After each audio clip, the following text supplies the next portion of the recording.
Hello friend, कैसे हैं आप सभी। उम्मीद करता हूं कि अच्छे होंगे। दोस्तों, इस वीडियो में मैथ के वही क्वेश्चन को लिया गया है जो पिछले दिनों की सीटेट की परीक्षा में पूछी गई है। जी हाँ दोस्तों, आपको बताते चले इस टाइप के प्रश्न हमने बहुत सारे अपने पिछली वीडियो में आप लोगों को कराया था, जो कि उम्मीद है कि जिसने भी इस वीडियो को देखा होगा, इससे पहले वाली जो भी मैथ की वीडियो थी वो सबको लगभग मैथ में कहीं कठिनाई नहीं हुई होगी। आज की इस वीडियो में इसके पहले जो हमने एक वीडियो डाला और ये वीडियो मैथ के वही क्वेश्चन है जो पिछले दिनों यानी कि 7 फरवरी के परीक्षा में पूछा गया था। चलिए इसको करके देखते हैं कितने लोगों का सही होता है, क्योंकि बहुत सारे लोगों का कहना है कि प्रश्न जो थे बहुत हार्ड पूछे गए थे। देखते हैं किस प्रकार के प्रश्न आप सभी से पूछे गए हैं। अगर यह वीडियो अच्छा लगे तो चैनल को भी सब्सक्राइब कीजिएगा, क्योंकि सीटेट से रिलेटेड सारे अपडेट इस चैनल पे आपको मिलते हैं। साथ ही साथ कंटेंट भी जो प्रोवाइड कराए जाते हैं वो कम समय में अधिक कंटेंट को प्रोवाइड कराया जाता है, जो कि परीक्षा उपयोगी निश्चित तौर पे होता है। अगर परसेंटेज की बात करें तो 80 से 90% चांस होते हैं कि परीक्षा में पूछे जाए। जैसा कि आप सभी पिछली वीडियो को देखेंगे तो आपको पता चलेगा कि जितने भी टॉपिक पे सवाल पूछे गए हैं 7 फरवरी के पेपर 1 में, वो सारे वीडियो हमने डाल रखे हैं अपने चैनल पे। तो चलिए फिलहाल इस मैथ के कुछ सवाल को सॉल्व करते हैं जो कि कल पूछा गया है, यानी कि पिछले दिनों। पहला एक प्रश्न हमने लिया है कि 12-49 के बीच सभी अभाज्य संख्याओं का योग क्या होगा। तो अभाज्य संख्या का मतलब क्या होता है, सबसे पहले तो आप लोग को पता होना चाहिए, क्योंकि इससे पहले भी हमने बताया। वैसी संख्या होती है जो एक या स्वयं से भाग लग जाए। स्वयं मतलब जो भी संख्या हो उससे, तीसरी संख्या नहीं, 2 से ही भाग लगेगी। अब कहने का मतलब इसमें पूछा जा रहा है कि 12 और 49 के बीच अभाज्य संख्याएं कितनी है। तो एक 13 आपका जो है अभाज्य संख्या है। उसके बाद अगर हम वही बात करें, 13 के बाद 14 अभाज्य नहीं है, क्योंकि 7 से भी भाग लगता है, 2 से भी लगता है और स्वयं से भी लगता है, 1 से भी लगता है। 14 नहीं है। 15 3 से भी लगता है, 5 से भी लगता है, यानी कि 2 से अधिक संख्याओं से लगता है। 16 भी लगता है। 17 एक ऐसी संख्या है कि 1 और स्वयं से भाग लगता है। 17 के बाद आपका आता है एक 19, जिसका स्वयं से भाग लगता है। 21 का है 3, 7, 21 और 1 नहीं होगा। 23 को ले सकते हैं।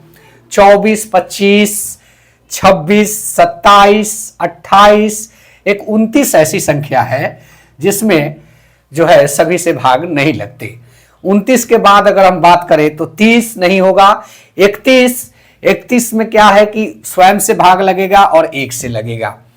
32, 33, 34, 35, 36, 37 एक ऐसी संख्या है जिसमें स्वयं से भाग लगेगा और 1 से लगेगा। 38, 39, 40, 41, 41 एक संख्या है जो इसके बीच की संख्या को पूछ रहा है, और एक 43 आपका हो जाएगा। जी हाँ दोस्तों, एक 43 भी हो जाएगा और एक आपका 49 भी ले सकते हैं, क्योंकि देखना होगा कि यह पूछा है कि नहीं। 47, 49 और यह स्वयं से भी नहीं होगा, 49 नहीं होगा, 43 तक होगा। और एक 43 44 में होगा, 45 नहीं होगा, 46 भी नहीं होगा। 47 एक ऐसी संख्या है जिसमें आप देखेंगे कि स्वयं से भाग लगेगा और 1 से ही लगेगा। अब इसी के योग को पूछ रहा है। जोड़ दीजिए। 7 और 3 10, 1 11, 11 7 18, 18 1 19, 19 और 9 जो हो गया 19, 1 20, 8 28, 28 और 3 31, 28 और 3 31 और 9, 31 और 9 हो गया आपका 40, 40 7 47 और 3 50 की सुन्ना, हाथ में 5, 5 4 9, 4 13, 4 17, 3 20, 3 23, 2 25, 2 27, 28 29 30, यहां पे 30। तो इसी संख्या का योग पूछ रहा था। इसका आंसर आ गया 300, 301, 302। डी ऑप्शन इसका सही हो जाएगा। यही आपसे पूछ रहा था। जो कि बहुत ही आसान प्रश्न थे। आप अगर नहीं समझ पाए होंगे तो पिछली वीडियो में जाकर देखें, हमने इन ऐसे सवाल बहुत सारे सॉल्व कराए हैं। जी हाँ दोस्तों, यह वीडियो अच्छा लगता हो तो चैनल को सब्सक्राइब कीजिएगा, क्योंकि सारे एक्सप्लेनेशन के साथ जो है आपको 150 के प्रश्नों का जो आंसर की है वो सटीक तरीके से मिलने वाला है, एक ग्रुप के साथ। कहने का मतलब कि कुछ खंडों में मिलेगा आपको, थोड़ा वीडियो ज्यादा होगा लेकिन मिलेगा ऐसा कि उसको भी अगर देख लेंगे तो आने वाली सीटेट की परीक्षा में कम से कम 50% नंबर आपके बढ़ जाएंगे। चलिए, 36 और 48 के सभी सार गुणनखंड एक को छोड़कर का योग पूछ रहा है। तो अब रही बात कि 36 में भाग कितना से लगेगा, 1 से भी लग जाएगा, हालांकि 1 छोड़ने को कह रहा है, 2 से भी लग जाएगा, 3 से भी लग जाएगा, 4 से भी लग जाएगा, 5 से नहीं लगेगा, 6 से लग जाएगा, 7 से भी नहीं लगेगा, 8 से भी नहीं लगेगा, 9 से लग जाएगा, 9 चौका 36, 10 से नहीं लगेगा, 11 से नहीं लगेगा, 12 से लग जाएगा, और 13 से 39 नहीं लगेगा, 14 से नहीं लगेगा, 15 से नहीं लगेगा, 16 से नहीं लगेगा, 17 से नहीं लगेगा, 18 से लग जाएगा। 18 से लग गया, 19 से नहीं, 20 से नहीं, 21 से नहीं, 22 से नहीं, 23 से नहीं, 24 से नहीं, 25 से नहीं, 26 से नहीं, एक स्वयं ये 36 है ऐसी संख्या जिससे 36 में भाग लगेगा।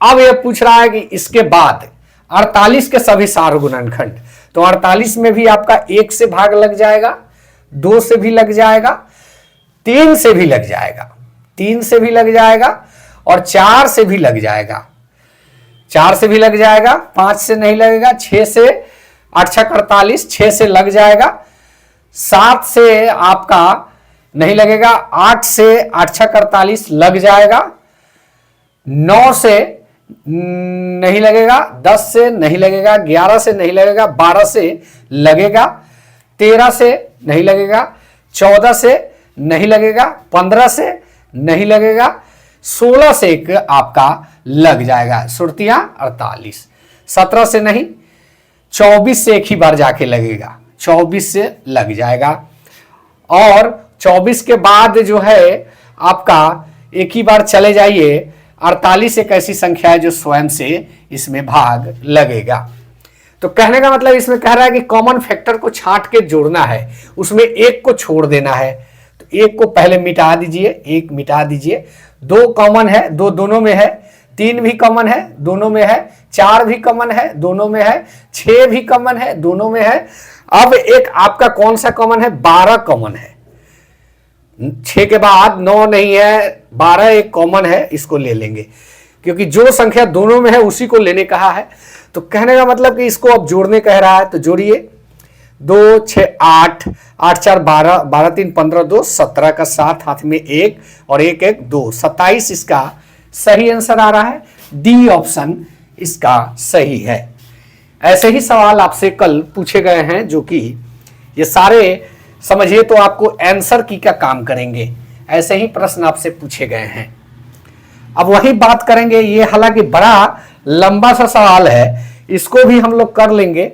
तो इसके लिए आपको गुना करना होगा, 210 में आप 110 से गुना कीजिए, 210 को 101 में गुना कीजिए, तो यहां पे 210 और ये शून्य है तो 3 शून्य यहां लिख दीजिए, और फिर आप 210 लिख दीजिए, 210 यानी कि यहां 210। अब ये हो गया 0 1 2 1 2, 21,210 आ गया। 21,210 माइनस में क्या है, इसको भी गुना करना है। अब इसको भी गुना कीजिए, 120 में 102 से गुना कीजिए, तो ये 120 दूना 240, ये तो ऐसे ही हो गया। उसके बाद ये 0 0 और फिर 120 आपको लिखना है। तो यहाँ पे जब आप करेंगे 1 से 0 में, तो यहाँ 0, उसके बाद 2 हो जाएगा, उसके बाद 1 हो जाएगा, 0 4, ये आपका 2 2 और ये 1, 12,240 को घटाते चलिए, देखेंगे उधर जाके 12,240, इसको घटाते चलिए।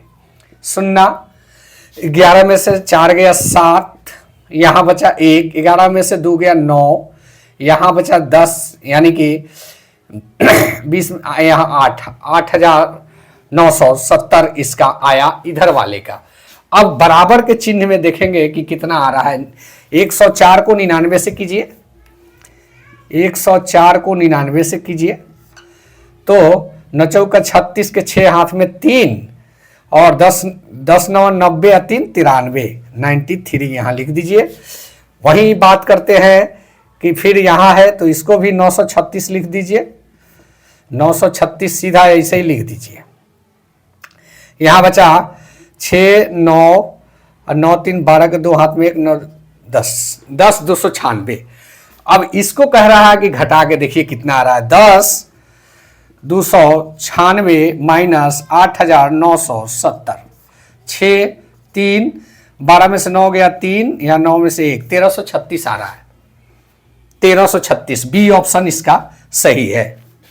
इसमें करना कुछ नहीं, गुना करना है, घटाना है, फिर इधर वाले अंक को इधर वाले जब गुना हो जाएंगे तो ले जाके उधर रख के घटा लेना है, बस आंसर आ जाएगा। चलिए नेक्स्ट प्रश्न की बात करते हैं। तो यहाँ पे देखेंगे कि नेक्स्ट प्रश्न है, किसी थैले का भार जिसमें आलू प्याज और नींबू भरे हुए हैं, जिसका वजन है 46 केजी 160 ग्राम। आलू का भार जो है 17 किलो 115 ग्राम है और प्याज का भार 15 केजी 325 ग्राम है। खाली थैले का भार 120 ग्राम है। यदि नींबुओं की संख्या 30 है, 30 नींबुओं की संख्या का भार 1 केजी है, तो नींबू की संख्या क्या होगी। यहाँ पे नींबू की संख्या के बारे में पूछ रहा है। तो सबसे पहले हम लोग करेंगे, पहले इसका टोटल वजन कितना है, 46 किलो 160 ग्राम इसका टोटल वजन है, इसको लिख लेंगे। उसके बाद नींबू का वजन निकालने के लिए हम लोग को करना क्या होगा, आलू प्याज और बैग तीनों के भार को एक जगह करना होगा। तो आलू का भार कितना है 17 किलो 115, प्याज का भार 15 किलो 325 और थैले का भार भी दिया हुआ है 120 ग्राम। 120 ग्राम थैले का भार दिया है। सबको जोड़ के घटा देंगे, नींबू का वजन निकल जाएगा। 0 2 2 4 2 6 और ये 5 7 5 12 का 2 हाथ में 1 और ये 32 560 आ गया ये आलू प्याज और बैग का वजन। अब इसको 46 किलो में हम जो है माइनस कर देंगे तो नींबू का वजन निकल जाएगा। 46 किलो में आप 32 किलो 560 ग्राम को घटा दीजिए। 0 यहाँ पे 0, 1 दहाई का 10, 11 में से 5 गया 6, यहाँ बचा 5 में से 2 गया 3 और ये 1, 13 किलो 600 ग्राम जो हुआ आपका नींबू का वजन। अब यह कह रहा है कि 30 नींबू बराबर 1 केजी है, तो सीधा इसको कीजिए 13 600 लिखकर आप जो है 30 से गुना कर दीजिए, यही आंसर आ जाएगा। 0 0 0 0 0। अब यहाँ 0 0, छतरी 18 का 8 हाथ में 1, 3 3 का 9, 1 10 की 0 हाथ में 1, 3 एकम 3 1 4, 0 0 0 8 0 4 पॉइंट लग गया। 408 नींबुओं की संख्या हो रही है। ए ऑप्शन इसका सही है। जी हाँ दोस्तों, उम्मीद कर रहा हूं कि यह वीडियो आप लोग को अच्छा लगा होगा। अगर अच्छा लगा है चैनल को सब्सक्राइब करें। सीटेट की तैयारी के लिए प्लीज़ हमारे चैनल को सब्सक्राइब करके रखें, क्योंकि हम जो अपडेट देते हैं वो कहीं ना कहीं 99.9% चांस होता है कि वो आपके परीक्षा में आएगा ही आएगा।